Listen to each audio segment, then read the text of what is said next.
Happy New Year. Thank you so much for being here. And if you are new here, welcome to the More Than Just a Type podcast.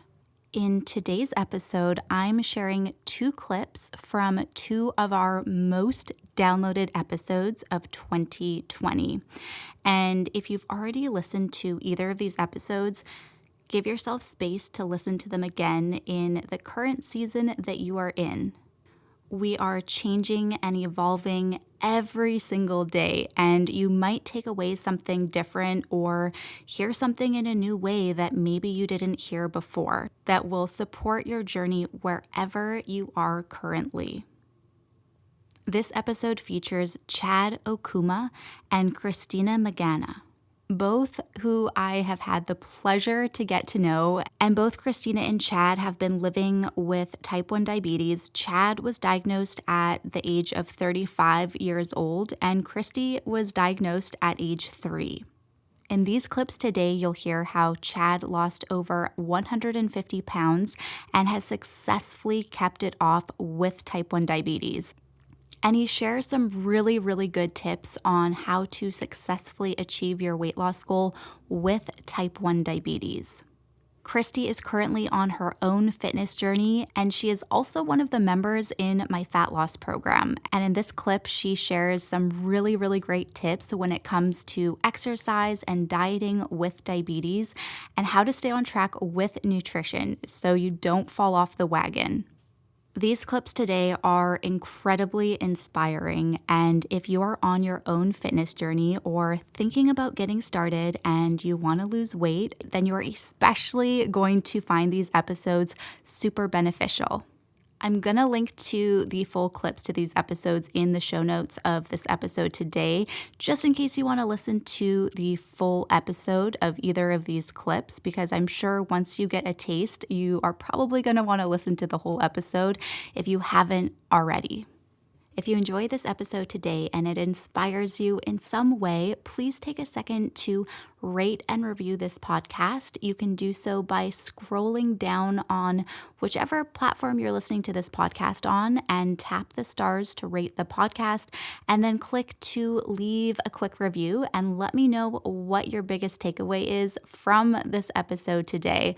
When you take the time to rate and review the podcast, it helps to expand the reach of this podcast, and it makes it possible for other people to find this show and benefit from listening to this content as well.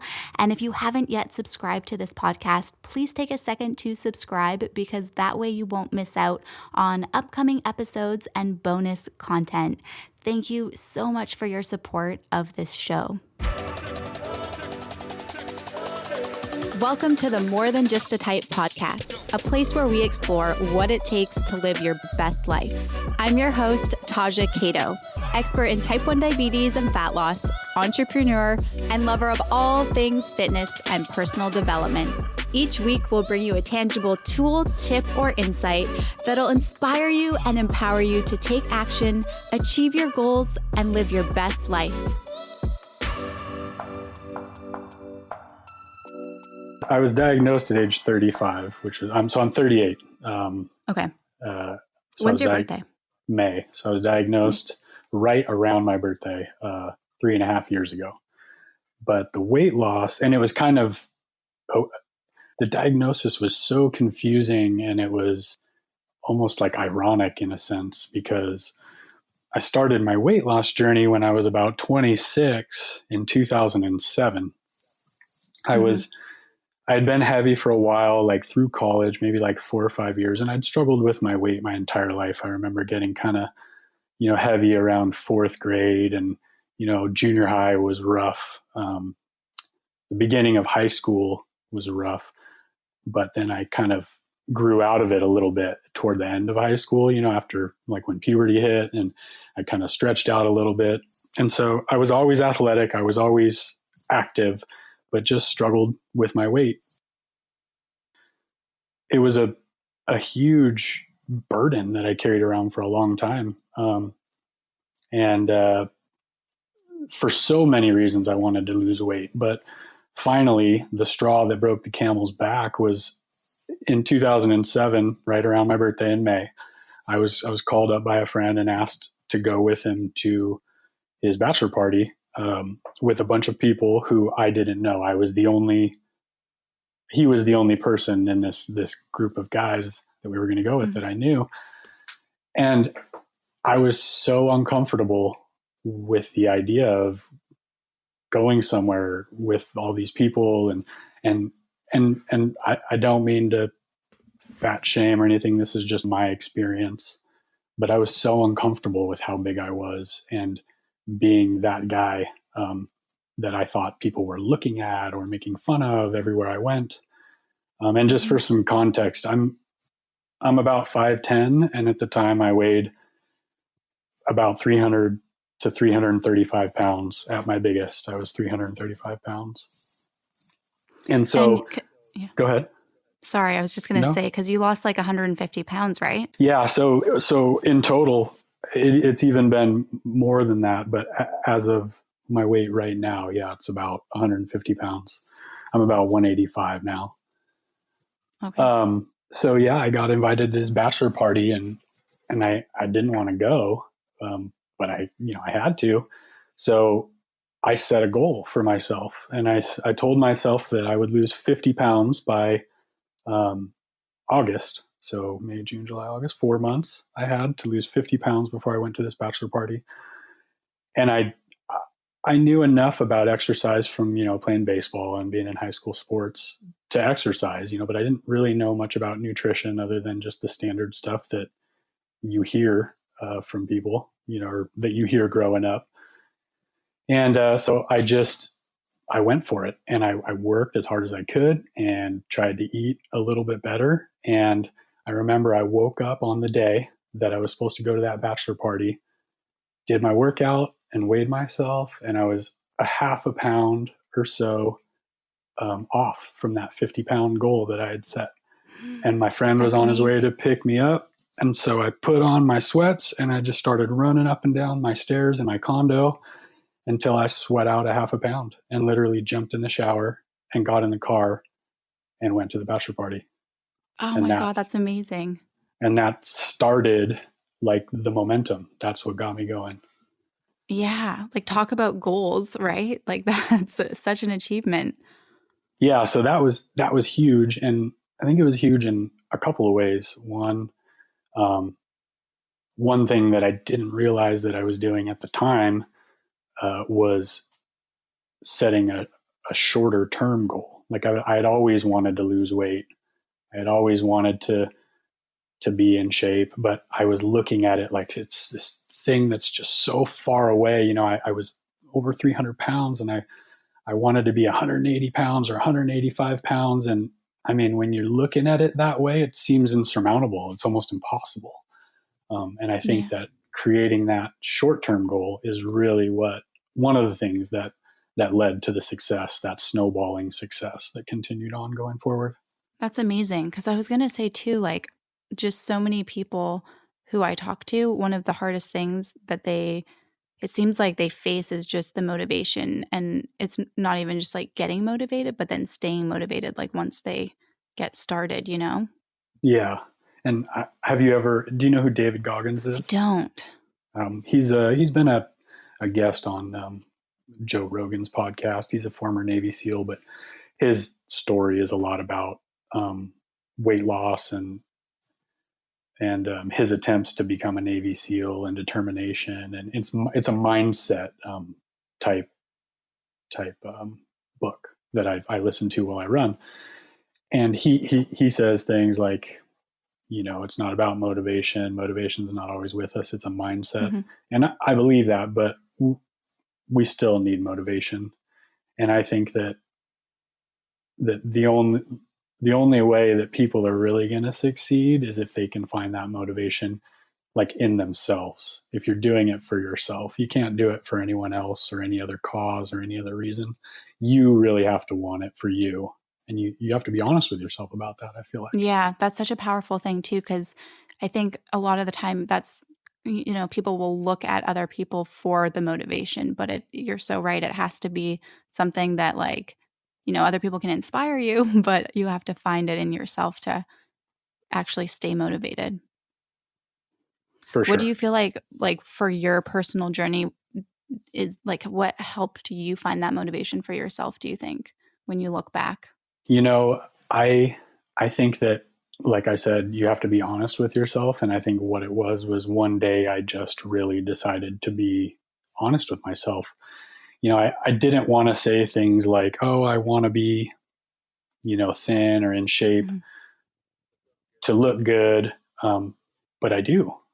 Like, I want to look Yeah. good. That makes me feel good. I do want to be healthy, and I do, want to be able to participate in activities and sports.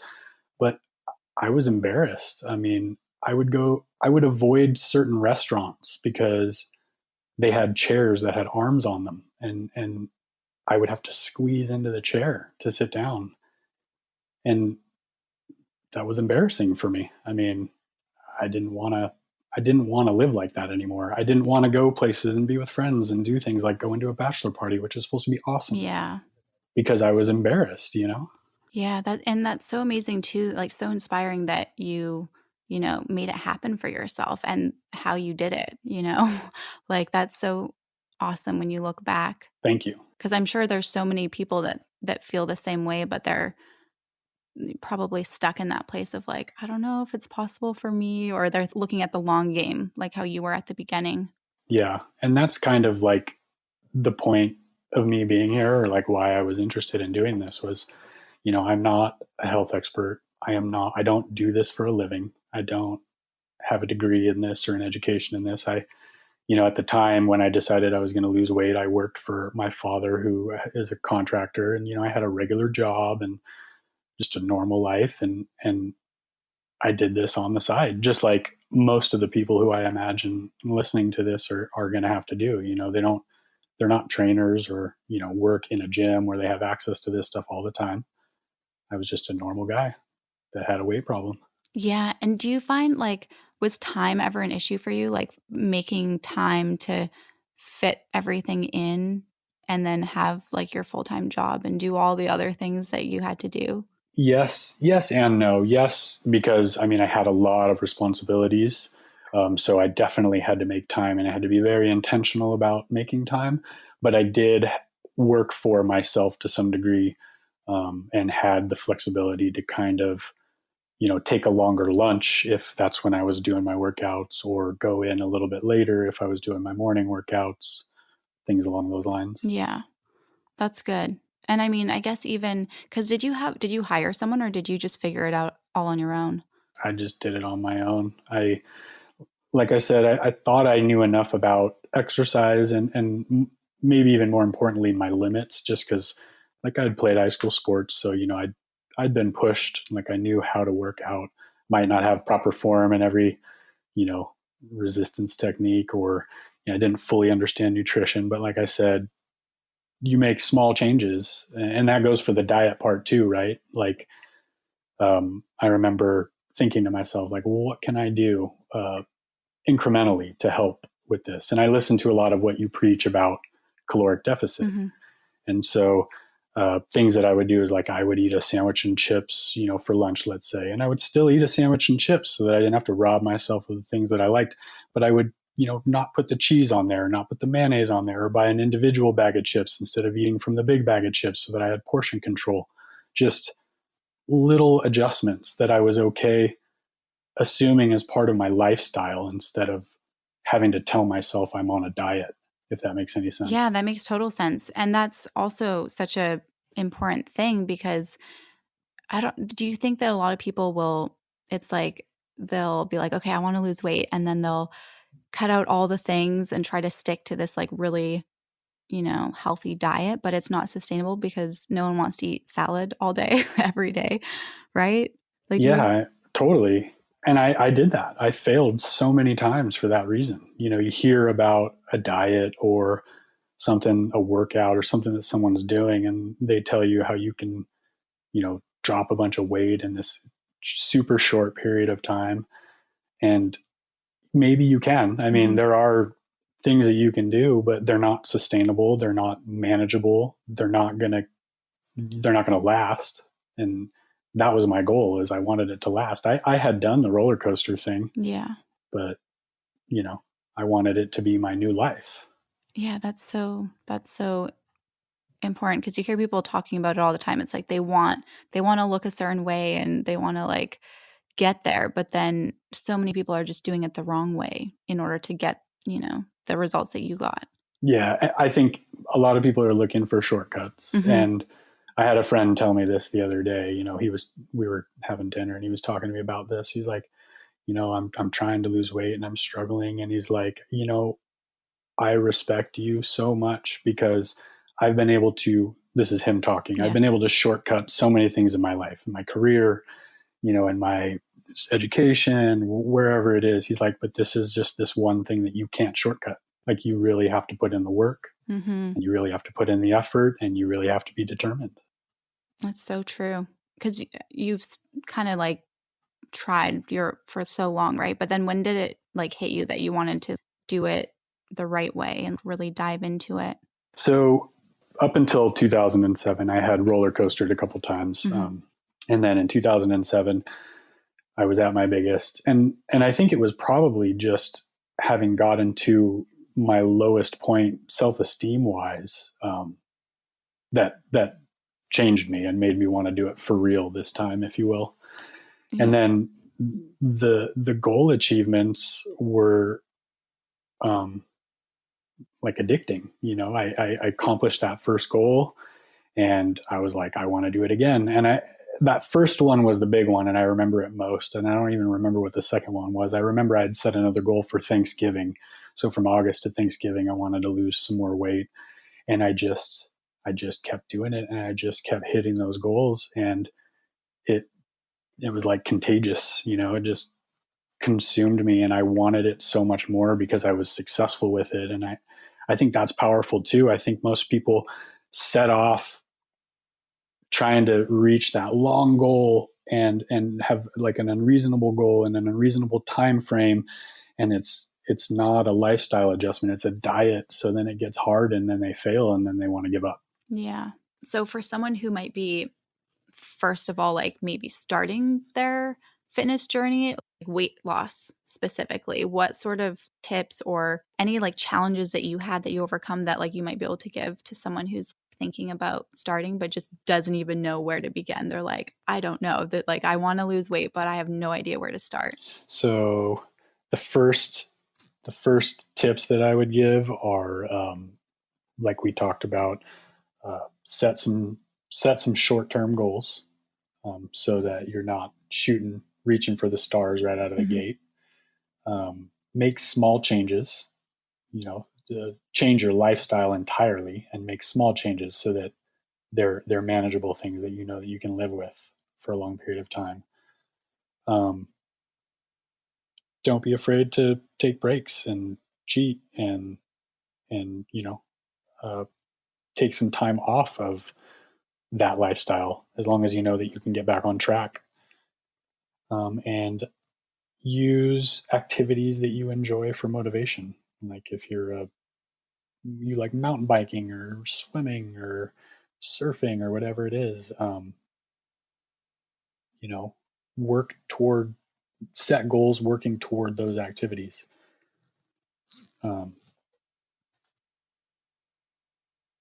Be compassionate with yourself. You're going to fail at something. You might miss a small goal that you set, but don't let that like end it all. Just set a new one the next time and figure out a way to make it work. Totally. Be honest with yourself. That's a huge one. You have to do it for you. You can't do it for anyone else or anything else. Yeah, those are for anyone getting started, those are the things that I would take into consideration. And then specifically for the type 1s, I would say, find a routine that works good for you, and be sure that you're on top of your management as much as possible, because one of the things that will set you back is the hypo snacks. I mean, that's a big one for me. Me too. I go low and I just start slamming anything that I can to feel better. And I mean, who knows how many hundreds of calories that can be at a time sometimes. Yeah. So be aware of that. Quickly interrupting this episode today because if your goal is to lose weight, then I don't want you to miss the chance to enter to win my fat loss program. It's the complete roadmap to fat loss for people living with type 1 diabetes. We launch the program only one time per year. So if you're listening to this between January 1st and January 11th, 2020, you still have a chance to enter to win the program for free.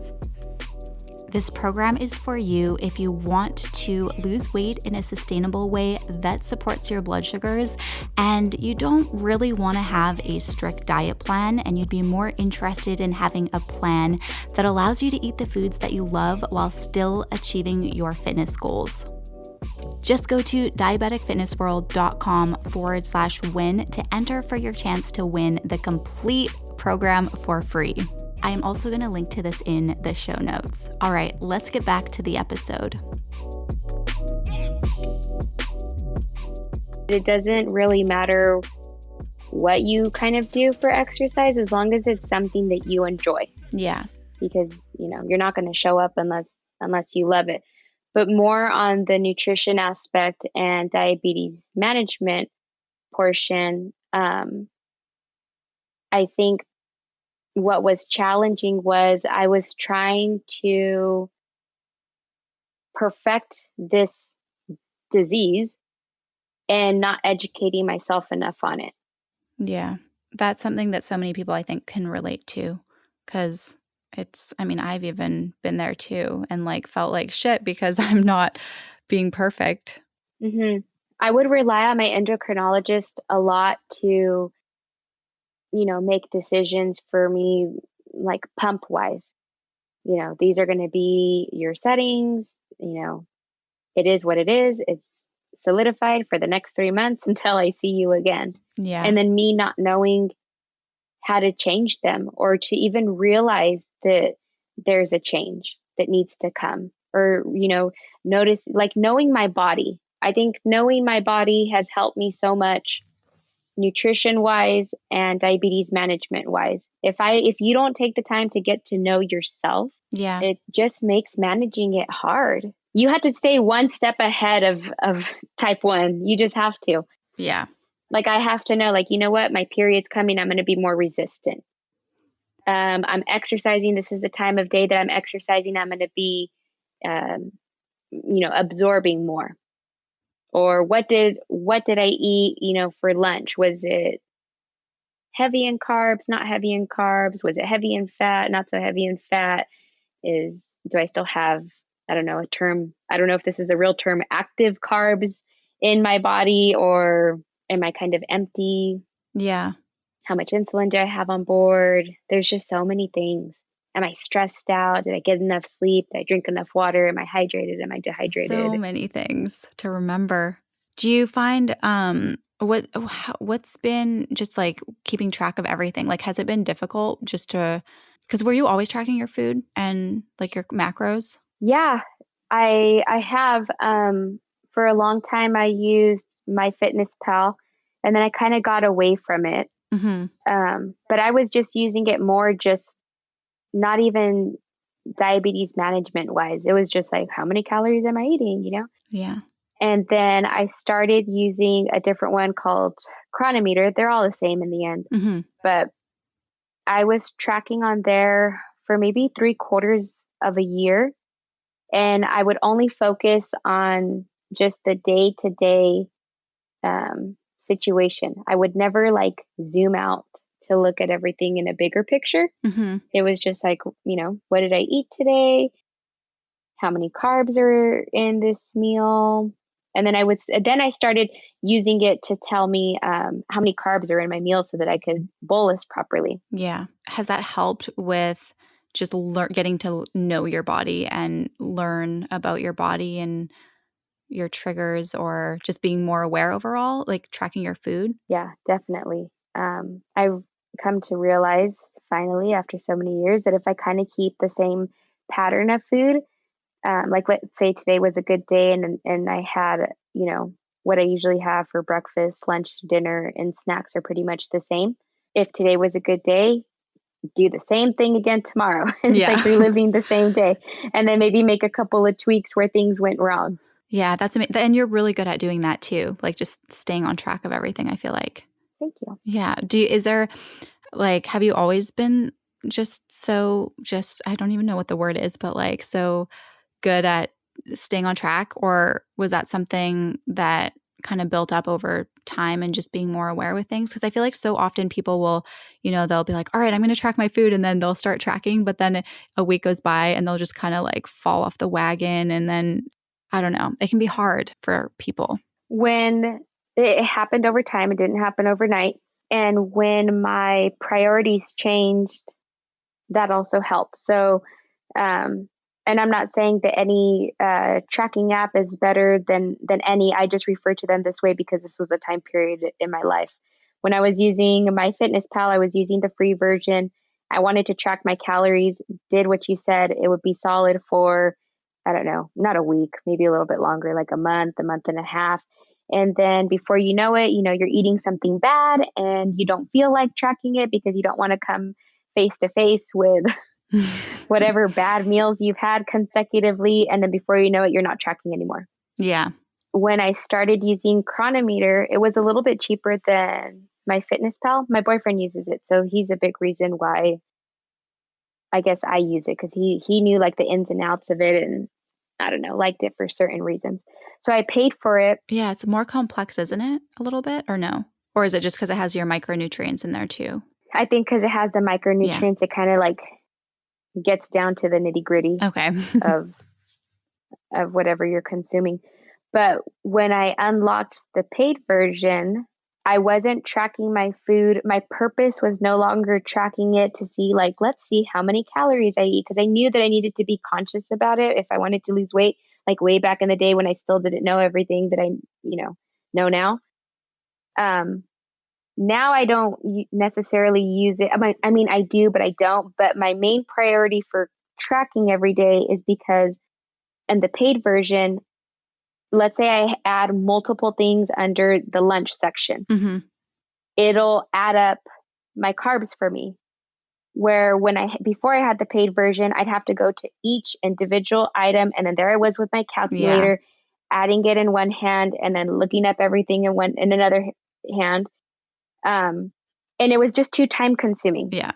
Even though it probably really isn't that bad, but I'm dramatic. But I want to know now. Once you have because I had the paid version of MyFitnessPal for a bit and then I downgraded, Mm-hmm.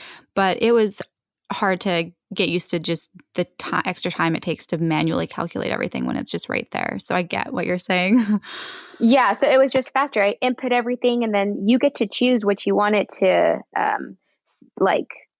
add up. It could be like what you wanted to say, your total fat, your total carbs, your total calories just for the meal, whatever. So of course I pick carbs. So I just put everything in, it does the math for me. I go and I do my bolus. So my purpose changed. So it is not hard for me, I guess, to get off track with that, because although I needed to know how many calories I'm consuming in a day, my priority is I need to know how many carbs are in each meal. Yeah. I would say to say that I'm going to fall off the wagon of tracking, I don't think so, because now I rely on it for that. So I know what to bolus. Yeah, that's so helpful. That's such a good trick too. Use it for fitness, Mm-hmm. but then also for your health. Mm-hmm. Started your weight loss journey, to be exact. Oh God, it seems like forever. Yeah. My whole adult life feels like. I think I've always been somewhat aware, but I never fully educated myself on it. It would just kind of be like whatever new fad came around, and so-and-so's cousin lost, a couple jillion pounds doing this, and maybe it could work for me too. Yeah. I feel like I can It's totally always relate just to that. been like that. Yeah. And then I would switch too much. I'd go from one fad to the next fad within like a month. Yeah, I can totally relate to that too. And then it's like, why isn't this working? Yeah. Oh, so this one's not working fast enough. Jump to the next one. Yeah, exactly. Oh, yeah. It's crazy. And not to mention that probably wasn't great on the blood sugars.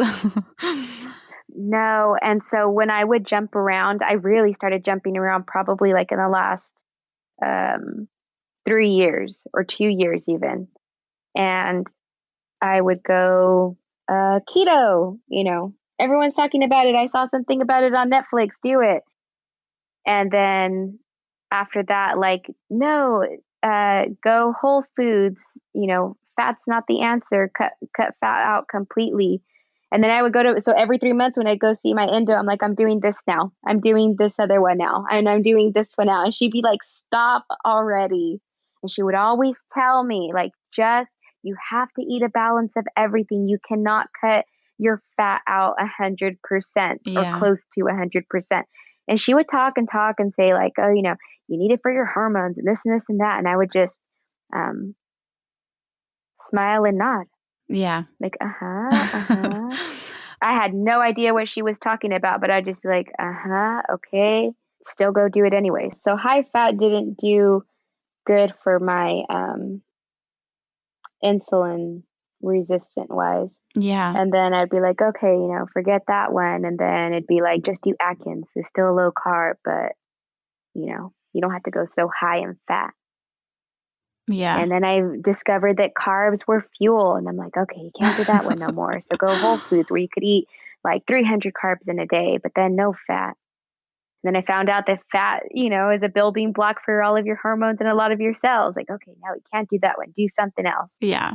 And then I found you. And then life has been good. Oh, count your macros. Just count your dang macros. How has that, like, I know like counting macros isn't for everyone by all means. Have you found, because you've found that, I mean, I don't even know what I'm trying to say right now, but that's been really successful for you, just seeing like how far you've come since the very beginning. But it's not the case for everyone, because some people like having like a structured meal plan.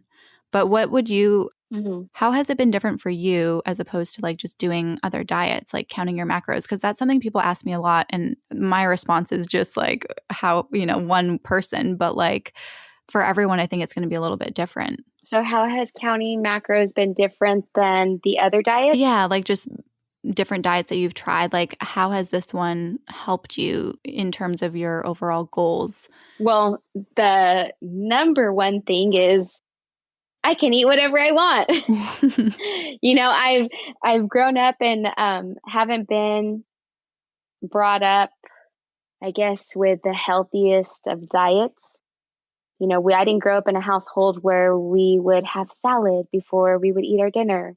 I'm not a salad person. I think salads are rabbit food, and you could probably never get me to eat one. I love it. So every time I would try a diet, it's like, half of your plate is salad and then a boring old little piece of chicken and some tomatoes. Yeah. I'm like, okay, yuck, yuck, yuck on that.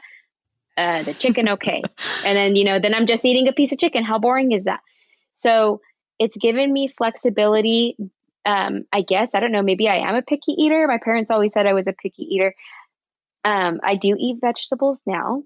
Yeah. Thankfully, I've grown up, but I have the ones that I like, and I have, a really good handful that I don't like. Yeah. And same thing with fruits. I eat some now, but it's a small, little portion of stuff that I like. And then there's an even greater portion of things that I don't like. So that has been the number one thing for me, because I'm not confined in this box where, I can't have something that I love anymore. Yeah. I'm eating everything that I love, but we've gone from, what did I start out at? Like 1,800 calories. And I was just eating more of it and had more flexibility. And then now we're down to 1,400 calories, and I'm still eating the same thing in smaller portions, and maybe have kissed a few snacks that I would eat on the daily goodbye. And they've turned into snacks maybe every 3 days. Yeah.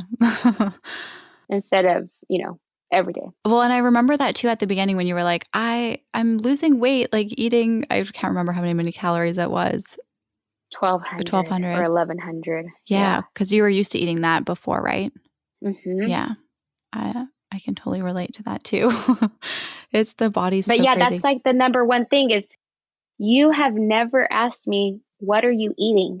And you've never told me, you have to have this at breakfast, and these are your choices at lunch, and these are your choices for dinner, and these are your only options as snacks.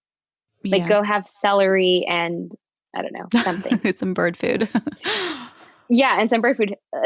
I'm not sorry. It's just not me. I'm not going to do it. Like, and yeah, because I feel like I'm a lot like you in that sense too. Whereas like other people, I mean, they like having a plan. But as soon as someone tells you you can't eat anything, like a certain thing, does it make you just want that thing even more? yeah, it's like you see it everywhere. That's how I am too. You can't have cookies, and then before you know it, they're all over the place. Yeah, you're like, oops. So now I just plan. And then before, so I was counting calories, but I would only focus on what I was doing every single day. I think I just didn't know how to like look at the whole picture. And now that you got me looking at things on a weekly basis, which I thought was very hard to do, but you taught me how to do it. Now that I look at things on a weekly basis, I plan things out now. So since I'm a planner, I always have to know, okay, here's my week. What do I know that's coming? There's a staff party at work. There's a Christmas party on this day. Someone's birthday is on that day. And so I can already, kind of go into the week knowing I'm going to need more calories here, here, and here. So, tone it down where I can to save. Is it ever hard to stick to your plan, or do you find it like pretty easy once you have it set? It's pretty easy once I have it set. It got hard around Thanksgiving. Yeah. And it's been a little bit hard, but I mean, I work at a school, teach kids. We were having parties pretty much. We came back from Thanksgiving break and we had like 9 days left of school until Christmas vacation. Yeah. And those 9 days were just, whether it was a party for the kids, a party for the staff, there's snacks everywhere. Parents are giving, all these yummy things that they're making.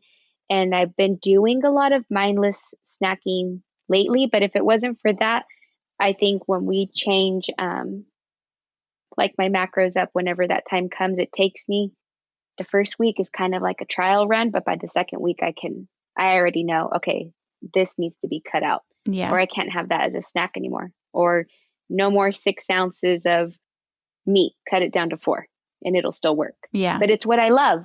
Yeah. And that's so amazing that the flexibility that you have. Do you weigh your food too, right? Mm-hmm. Yeah. I have a scale here at home, a scale at work. Oh, you have one at work? That's awesome. People probably think I'm crazy. They're like, what is this? And even though they're not maybe extremely environmentally friendly, I use Ziploc bags, but I try to reuse them as many times as I can. Yeah. And I will literally count out a serving size of, I don't know, say something, and stick it in the Ziploc bag so that I don't like overeat. Yeah. That's so amazing. Mm-hmm. These are like such good tips for people. I feel like, how do you stay motivated? I think that's just such a big thing. And you're so like on it. And I love how, because you can be completely honest with yourself and be like, I was mindless snacking a little bit. But whereas some people are like, shit, and they try to like just pretend like it didn't happen. But it's like, but how do you stay just so motivated to like be on track? I think a lot of my like just staying on track and being motivated comes from what I put in my head, like my mind space. Yeah. Every morning when I'm getting ready, like for work and I'm doing my makeup, I used to listen to the news. I don't listen to the news anymore because I don't have cable anymore. And now I listen to podcasts. Yeah. So a podcast every morning. Every Monday, a new podcast comes out from this really popular CrossFit coach. His name's Ben Bergeron. Mm-hmm. And I really like what he has to say. He's just so motivational, and he just has so many good things to say. I love listening to his podcast. So every Monday, that's what I'm listening to when I'm getting ready for work. every Tuesday and Thursday, I'm listening to your podcast. Oh, Wednesday and Fridays, kind of just like a toss up. Sometimes I'll listen to one from The Office. I don't know if you've ever watched The Office. no, I've watched But it. Yeah. But I didn't know they had a podcast. They had like a behind the scenes Oh, cool. of each episode. So sometimes it's that, and other times it's anything else that I can find related to either diabetes, like the Juice Box podcast. I've listened to that. What was the first one again? And then there's I'll link to it. I'll link to it in the show notes because motivation, I feel like, is such a huge thing for people. His name is Ben Bergeron. Okay. I'm pretty sure I'm saying his name right. And his podcast is called Chasing Excellence. Awesome. I love it. Then there's another one called The Flexible Dieting Lifestyle, Beyond Macros. Yeah. So I just search anything that could be related to that, and audiobooks. So if I'm not listening to a podcast, I'm listening to an audiobook, and I've been flying through books. Really? At the gym too? Do you listen to them? When I do cardio, it helps pass the time because it's all about information or things that I want to know about. And so, my cardio time goes quick. That's good. And you can take notes and stuff. Before you know it, I'm like, oh, yeah. So I like listening about athletes and like how athletes persevere and overcome different challenges and obstacles and pushing themselves to the limits, and a lot of stuff like that. A really good book that I just listened to was from Rachel Hollis. Oh, The Girl Wash Your Face. I don't know if you've ever read that. I haven't read it, but I've heard so many good things about it. Mm-hmm. Yeah, that one was really good. A couple of like famous CrossFit athletes that I enjoyed watching have books too, so I'll listen to them. There's some diabetes ones that I'll listen to. How Champions Think. So much good how stuff. to Sleep Smarter. Yeah, just good stuff. So every morning, that's how I start my day. And so every morning I'm like, especially the one with that CrossFit coach, Ben Bergeron, and the Chasing Excellence, he might talk about how to fine tune, the little things. And he'll talk about sleep, or he'll talk about how to get back on track when you fall off track, or just little things, or even yours. Like sometimes I swear when you come out on a Tuesday or Thursday, you're talking to me. And then it'll just remind me like, oh yeah, I'm not drinking enough water. Yeah. And then that'll be like my little purpose for the day. I love it. That's so amazing. And then because it takes, it takes a lot of time and patience to, whether it's weight loss or like anything, right? It's like, it takes a while. What's helped you just persevere instead of throwing in the towel too soon, Because has that happened to you before where you're like working hard at a goal and then you just feel like you're not getting anywhere? So you're like, this isn't working for me. So you throw in the towel too early? Yes, that has happened to me so many times. Yes. I think, honestly, it would probably sound funny to say, but you have helped me a lot, because how many times have you told me like, I know you feel like, maybe you had a crazy week, because our phone calls always start with, Taja, I messed up, and you're like, but look at the patterns that are happening. And so you point something out. So when I can't see it, I would have thrown in the towel a long time ago, but when I can't see it, you see it for me. Yeah. Or you'll remind me like, go, take your progress pictures. That was one thing that was like super inspiring. I was like telling everyone that I was working with, just like, when they hit that point where it's like, I feel like I'm not making progress. It's like, try taking measurements, or the scale's not budging. It's like, try taking measurements, because that's what you were doing. And the scale wasn't budging for so long, but you were taking measurements and you were losing inches. Yes, the scale is so evil, but I've learned how to, understand it better. What kind of tips would you give someone who maybe is doing CrossFit right now, or is trying to find like a plan, like a workout plan that's going to stabilize their blood sugars, or just out of everything, all your like trial and errors, and maybe even anything that you've been through in the past compared to where you are now, like any tips that you could give someone who might be in your shoes right now? I would say the biggest thing would be just educate yourself and get to know your body. I unfortunately never took the time, I guess, to figure things out. I know there's other diabetics out there that CrossFit, And according to their social medias, everything blood sugar wise is pretty good. I never took the time to figure it out, but when I started working with you, we went to a more traditional style of like weightlifting and things like that, which I love still. And it helps that my boyfriend kind of follows that same style. So we go to the gym together now. And for me, it wasn't hard to figure that out. There is definitely a learning curve the CrossFit way because the workouts are so different day to day. And we know the effects that heavy lifting has versus, cardio based, and you just don't know what you're going to get day to day there. So there wasn't that big of a learning curve going the route that I went when you were programming my workouts. It's like if you walk into the gym and you're a little bit high, you do your cardio first, come down. Then you do your heavy lifting. You'll go back up and then end it with some cardio so you can be perfect and in range when it's dinner time. Well, because I work out in the evening, so that's how my pattern usually goes. And there's not a lot of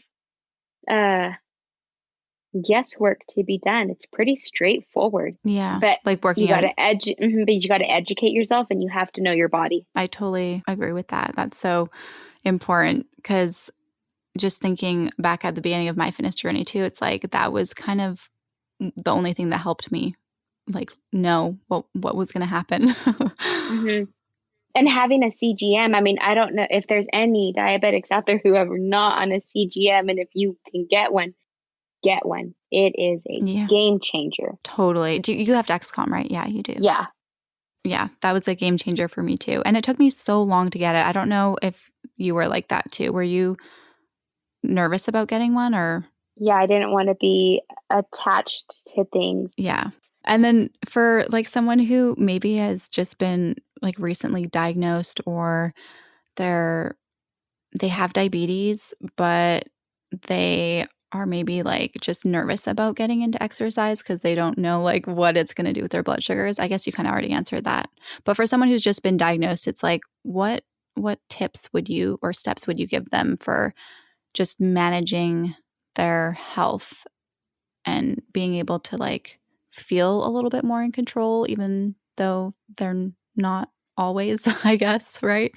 Yeah, it could. I don't know, because I was diagnosed so young. I didn't have to, think about some of those things. But I think, again, you have to know what your blood sugar is at before you can even do anything. If you're going to go to the gym, you need to know where you're at. If you're checking yourself on a little glucose machine, see how different things affect you. But definitely, like cardio is going to bring you down and strength training is going to bring you up. For everyone who's like on their way to their fitness journey and wanting to lose weight with type 1, what is one tip that you've learned that's helped you a lot that you think would be helpful for other people to just help them get started, I guess? Because I know so many of us are like yo-yo dieting or whatever. Like, what's one thing that's helped you that would benefit someone else? They should follow your weight loss journey program that you have coming up, because you seriously just break it down step by step and release, new videos each week so that everything doesn't feel so overwhelming.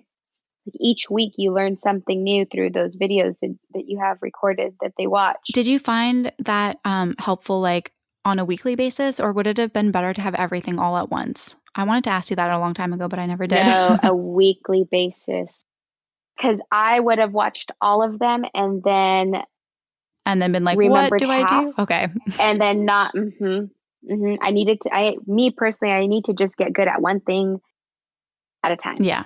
But that has helped. And if they're not able to do that, and maybe they are tracking their calories using something like, Chronometer or MyFitnessPal, the night when you're getting ready to go to sleep at night, like input your whole day for the next day.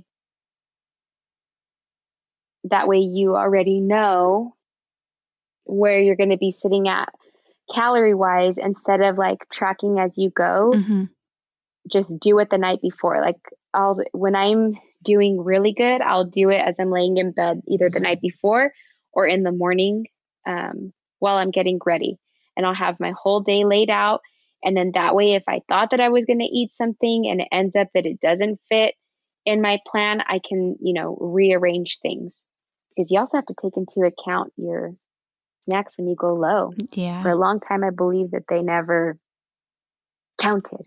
That's evil to say that your low snacks count against you, but you know what?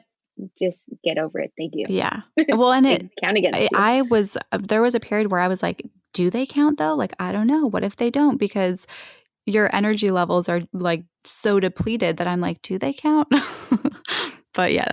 Mm-hmm. It's not fair. I know. It's not fair that they count against you, but they do. Yeah.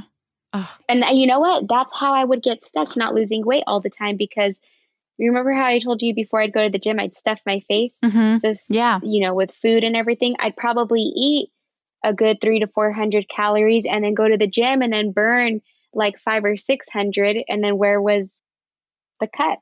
Yeah. I was eating to go work out, and I was just breaking even every time. That's a whole nother story. But. Yeah, but I totally can relate to that. And I think a lot of people could too, because it's like, it's not, if you're not tracking your food, and even if you are and you're not accounting for lows, it's like we could be consuming so much more than we think we are. Mm-hmm. Those are awesome tips. I hope you enjoyed this episode today. And once again, remember that I have linked to the full episodes to both of these clips in the show notes, just in case you want to listen to the full episode. Thank you so much for tuning in. I will talk to you next week. Bye for now.